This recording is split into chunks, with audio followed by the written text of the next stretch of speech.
Environmental change کے حوالے سے بھی آپ دیکھیں کہ یونیورسٹیز میں یہ سبجیکٹ بھی جو ہے اتنا ریئر ہے کہ 50 سے 60% اسٹوڈنٹس نے آج تک یہ سبجیکٹ رکھا ہی نہیں ہے. یہ بتائیں کہ یہ اتنا لیک آف اویئرنیس کیوں ہے, اتنا گیپ کیوں ہے اس حوالے سے؟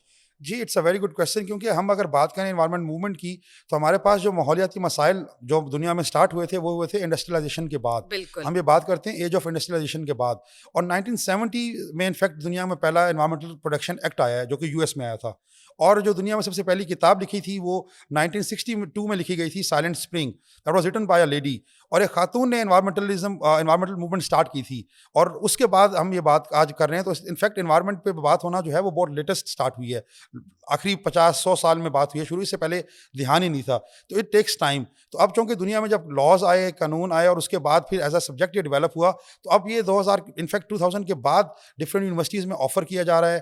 اور اب اس کے اوپر ڈگریز بھی ہو رہی ہیں, بیچلرز بھی, PhDs بھی, ماسٹرز بھی. سو اب لوگوں کا اب دھیان اس طرف آ رہا ہے, کیونکہ it's almost very latest progress that we are seeing. اور یہ سب کچھ انڈسٹریلائزیشن کے بعد ہم نے دیکھا کہ ہم نے جب پولوشن کر دی بہت زیادہ, اور دنیا میں ہم نے global warming, climate change, floods, heat wave, droughts اب ہم دیکھنا شروع کی. تو پھر اس کے بعد لوگوں کا دھیان آیا کہ اب یہ مسائل آ رہے ہیں, تو اب ہمیں ان مسائل کے حل کے لیے بھی کام کرنے کی ضرورت ہے, اور ہمیں ریسرچ کرنے کی ضرورت ہے کہ ہم ان پرابلمس کو سولوشن کی طرف جا سکیں. بالکل ٹھیک بات کی آپ نے. میں سب سے پہلے انٹرنیشنلی اس ایکسپیکٹ کے حوالے سے بات کروں گی, پھر ہم چلیں گے حکومت کی جانب بھی کہ حکومت اس کے لیے کون سی میجرمنٹس لے رہی ہے اور پیرامیٹرس استعمال کر رہی ہے. سر انٹرنیشنلی اگر دیکھا جائے تو کلائمیٹ جرنلزم کا جو ایک نیا سبجیکٹ ہے, ایک نئی میں کہہ سکتی ہوں کہ ویریبل ہے, وہ انٹروڈیوس کروایا گیا ہے. اس حوالے سے بتائیے کہ آخر یہ ہے کیا, اور اس کے لیے کون کون اپنی کنٹریبیوشن دے سکتا ہے اور کس طرح سے؟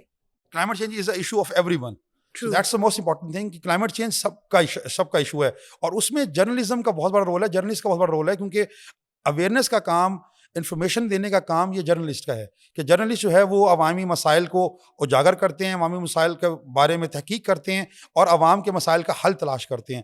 سو جرنلزم کے حوالے سے اب یہ بہت امپورٹنٹ ہے کہ کلائمیٹ چینج چونکہ سب کا مسئلہ ہے, تو اس کو اویئرنیس کے لیے, لوگوں کو بتانے کے لیے کہ کلائمیٹ کے مسائل کیا ہیں, کلائمیٹ کے کیا پرابلمس ہیں, کلائمیٹ چینج کیوں ہو رہا ہے, اور ہمیں ایز انڈیویجول کیا رول پلے کرنا چاہیے اس کے سولوشن کے لیے. تو اس طرف باقاعدہ پوری اب ایک جو ہے ایک پراپر بیٹ ہے, ایک پراپر بیٹ ہے, اور پراپر ٹریننگ اس حوالے سے ہے تاکہ لوگوں کو اویئر کیا جا سکے کہ پانی کے مسائل کیا ہیں, ہوا کے مسائل کیا ہیں, آلودگی جو ہم بات کرتے ہیں. اب صرف pollution just not a pollution, pollution has many types. Air pollution, water pollution, soil pollution تو وہ ہیں جو ہمیں پتہ ہیں. Noise pollution, light pollution, visual pollution, there are so many forms of pollution. So اس پہ آئی تھنک لوگوں کو اویئر کرنے کی ضرورت ہے کہ ہمیں ان سب کے حل کے لیے طرف جانا ہے, ہمیں ان سب کی سولوشن کی طرف جانا ہے. اور ہمیں دیکھنا یہ ہے کہ آپ جب ہم بات کرتے ہیں آج کل کہ جی US بہت ترقی کر گیا, یورپ بہت ترقی کر گیا, یا کوئی بھی ملک بہت ترقی کر گیا, تو اس نے ترقی کس بیس کے اوپر, کن انوائرمنٹ کو ڈیمیج کر کے کیا فیکٹرز تھے, اور وہ جو ترقی کی وہ اس پہ کیا چیز کمپرومائز کی.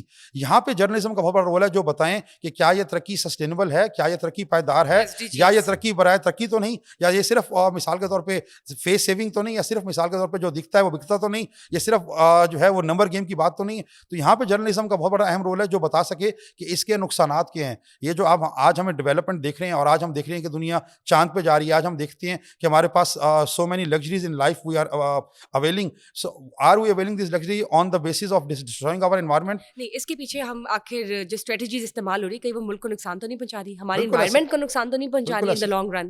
اس کو دیکھنا بہت ضروری ہے. بلکہ میں ایک چیز تھوڑا سا ایڈ کروں, ہم کہتے ہیں نا ہائی اسٹینڈرڈ آف لیونگ کیا ہے. تو ہمارے ہاں یہ ہوتا ہے کہ ہائی اسٹینڈرڈ آف لیونگ ہے کہ آپ کے پاس کتنی کاریں ہیں, آپ کے پاس کون سے فون آپ کے ہاتھ میں ہیں, اور آپ کتنے اچھے گھر میں رہتے ہیں. ایز انوائرمنٹلسٹ ہم یہ کہتے ہیں you are living high standard of life when you are able to breathe clean and fresh air, when you are able to drink clean and fresh water. 100% درست بات کی آپ نے کہ high standards of living is analyzed with that parameters or through that lens, جس میں ہم دیکھ سکتے ہیں کہ environmental factors جو ہے وہ تو نہیں ڈسٹرب ہو رہے. بالکل ایسا. آپ کتنے صاف انوائرمنٹ میں سانس لے رہے ہیں, پانی پی رہے ہیں, اور کتنا صاف انوائرمنٹ اپنے لیے اور اپنے بچوں کے لیے چھوڑ کے جا رہے ہیں. پانی کی آپ نے بات کر دی, پانی کی طرف بھی میں آؤں گی, لیکن میں چاہوں گی کہ پہلے UN کے حوالے سے میں یہ بھی چاہوں گی کہ آپ بتائیں کہ UN جو ہے وہ اسپانسر بھی کر رہا ہے, فنڈس بھی دے رہا ہے کلائمیٹ جرنلزم کے حوالے سے جو بیٹس کو کور کرتے ہیں, یا کلائمیٹ جرنلزم کے حوالے سے جو اسپیکٹس پر نظر ڈالتے ہیں, روشنی ڈالتے ہیں, لوگوں کو بتا رہے ہیں.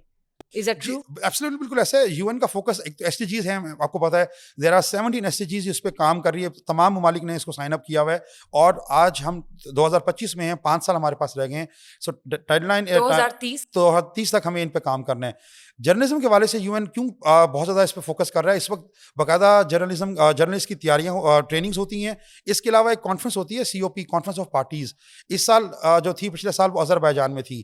2025 میں برازیل میں ہے وہ کانفرنس, COP30 کے نام سے اسے کہتے ہیں, کانفرنس آف پارٹیز, جو کہ انٹرنیشنل سب سے بڑی کانفرنس ہوتی ہے انوائرمنٹ پہ, کلائمیٹ چینج پہ. اور اس میں UN جو ہے وہ اسپانسر کرتی ہے جرنلسٹ کو کہ جو آ کے اس کو کور کریں, جو آ کے دیکھیں کہ کون کون سے ممالک آ رہے ہیں اور کیا ممالک جو کمٹمنٹس کر رہے ہیں ان کو پورا بھی کر رہے ہیں, اور کیا ہمارے پاس انٹرنیشنل MNCs جو ملٹی نیشنل کمپنیز ہیں کیا وہ اپنے وعدے پورے کر رہی ہیں. مثال کے طور پہ US پیرس ایگریمنٹ سے ودرا کر چکا ہے.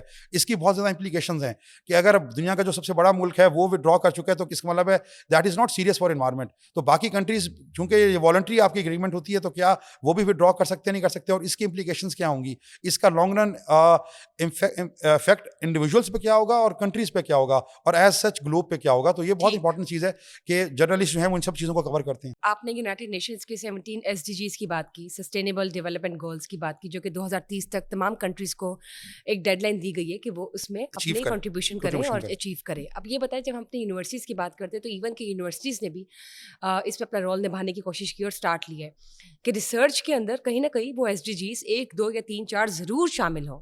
اس کے حوالے سے آپ کو کیا لگتا ہے کہ ہم کیا اچیو کر سکیں گے یہ ٹارگیٹ؟ دیکھیں, that's a very good question. HEC کی جو پالیسی ہے وہ یونیورسٹیز کی رینکنگ کے لیے بہت امپورٹنٹ ہے کہ آپ نے اپنی ریسرچز کو الائن کرنا ہے SDGs کے حساب سے. HEC نے تمام یونیورسٹیز کو فوکس کیا ہے کہ آپ کے جو بھی ریسرچز ہو رہی ہیں اکنامکس میں, انوائرمنٹل سائنس میں, سائیکالوجی میں, سوشیولوجی میں, you name it, any field of science اور any field of social sciences, you need to align it with the SDGs. اور اس پہ فوکس یہ ہے ہمارا کہ پنجاب یونیورسٹی اگر بات کروں تو ہمارے یہاں تو باقاعدہ تمام ڈپارٹمنٹ SDGs پہ کام بھی کر رہے ہیں, اپنی ریسرچز کو الائن بھی کر رہے ہیں, but still a long way to go, کیونکہ کئی جگہوں پہ ہمارے پاس ایکسپرٹیز نہیں ہے, کئی جگہوں پہ ہمارے پاس انفراسٹرکچر نہیں ہے. بہرحال کام اس پہ کر رہے ہیں. اور گورنمنٹ کی بات بھی کر دوں کہ گورنمنٹ نے بھی کافی کام کیا ہے. فار ایگزامپل جو بلین ٹری سونامی تھا, that was a very good initiative, اور اس میں ہم نے SDG جو ہمارا کلائمیٹ ایکشن تھا اس کو کافی حد تک ہم نے اس کو اچیو کرنے کی کوشش کی.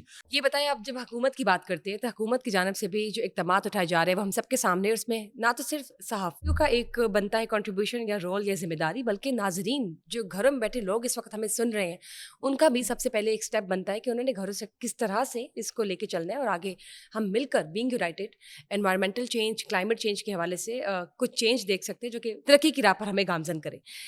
مجھے بتائیں, جب بات کرتے ہیں انوائرمنٹل پروڈکشن فورس کی, جو کہ حکومت نے ایک نیا پلان انیشیٹو لیا ہے اور لانچ بھی کر لیا ہے, وہ ہے کیا آخر اور اس سے کیا فائدہ ہوگا؟ جی, یہ بہت زبردست انیشیٹو ہے انوائرمنٹ پروٹیکشن فورس کا, اور اس کی ریزن یہ تھی کہ میں تو انوائرمنٹ ڈپارٹمنٹ کے ساتھ کافی سے کام کر رہا ہوں کہ لاس تو بن گئے کہ جی اپنے قانون بنا دیا کہ کوئی بھی فیکٹری جو ہے وہ دھواں جو ہے ریلیز نہیں کرے گی, یا بھٹے جو ہیں وہ دھواں ریلیز نہیں کریں گے. اب جب ہوتا یہ تھا کہ جب ان کو جرمانہ کرنے کی بات ہوتی تھی تو لے مین جاتے تھے, اور وہ جب جرمانہ کرتے تھے تو وہ لوگ ان کی بات نہیں سنتے تھے. اب جو انوائرمنٹل پروٹیکشن فورس ہے اس کی باقاعدہ وردی ہے, اس کا باقاعدہ یونیفارم ہے. اب جب وہ بات کریں گے تو ایسا انوائرمنٹل انسپیکٹر جب جائے گا تو اس کے پاس ایک باقاعدہ پاور ہوگی کہ وہ جب بات کرے گا کہ بھائی آپ انوائرمنٹ کو پولوٹ کر رہے ہیں, آپ یہ واٹر ڈسچارج کر رہے ہیں صاف پانی کے اندر, یا آپ یہ نہر کے اندر یا پونڈ کے اندر یا دریا کے اندر جو پانی ڈسچارج کر رہے ہیں آپ نہیں کر سکتے, تو وہ جرمانہ کرے گا تو اس کی بات میں وزن ہوگا اور لوگ اس کی بات کو سنیں گے. اسی طرح اگر کوئی فیکٹری پولوٹیڈ ایئر ریلیز کرے گی تو اس کے اوپر جرمانہ ہوگا اور اس کو پتا ہوگا. بھٹے جو ہیں ان کے اوپر بھی اب ایک چیک اینڈ بیلنس ہوگا کہ ہمیں زگ زیگ ٹیکنالوجی کی طرف جانا ہے. اسی طرح ہاسپٹل ویسٹ کے اوپر بھی. تو یہ بہت اچھا انیشیٹو ہے گورنمنٹ کا کہ اس طرح ایک تو لوگوں کو نظر آئے گا کہ انوائرمنٹ پروٹیکشن فورس ہے وہ کام کر رہی ہے, اور یہ ادارے یہ جو انسپیکٹرز ہیں انوائرمنٹ کے, ان کے پاس کوئی پاور بھی ہے اور ان کی ہم نے بات سننی ہے, ہم نے ان کو امپورٹنس دینی ہے.